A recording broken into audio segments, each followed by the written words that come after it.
क्या आप जानते हैं भारत की सबसे शक्तिशाली और अनप्रिडिक्टेबल नदी कौन सी है?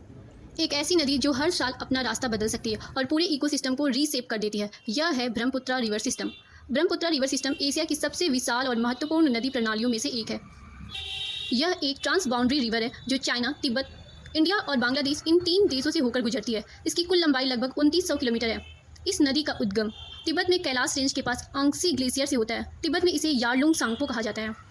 तिब्बत में यह ईस्ट की ओर बहती है, फिर नामचा बरवा के पास 7 टर्न लेकर साउथ की ओर मुड़ती है। इंडिया में अरुणाचल प्रदेश में प्रवेश करती है, सियांग और दिहांग।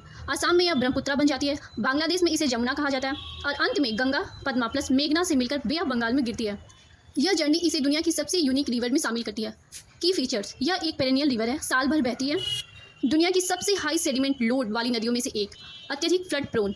इसका पैटर्न ब्रेडेड है, यानी कई धाराओं में बहती है। North bank tributaries: Subansiri, Dibang, लोई। South bank tributaries: Manas, Sankosh, Dhansiri, Kopili. यह नदी एक बायोडाइवर्सिटी हॉट स्पॉट है। वन ऑन rhinoceros, Kaziranga, gangetic dolphin, migratory birds. Majuli island दुनिया का सबसे बड़ा रिवर आइलैंड इसी नदी में स्थित है। Economic importance: irrigation, inland transport, hydro power generation, fisheries. यह लाखों लोगों की लाइफलाइन है। इशूज एंड चैलेंजेस: आसाम में हर साल भयंकर बाढ़, bank erosion, heavy siltation, climate change plus glacier melt, river course change. Why in news: हाल ही में ब्रह्मपुत्रा चर्चा में है क्योंकि चाइना ने मेडोग हाइड्रो पावर प्रोजेक्ट को अप्रूवल दिया है। यह डैम ग्रेट बैंड तिब्बत के पास बनेगा। Concerns: down stream water flow कम हो सकता है, फ्लड रिस्क बढ़ सकता है, सेडिमेंट फ्लो डिस्टर्ब होगा, इंडिया और बांग्लादेश की चिंता बढ़ी।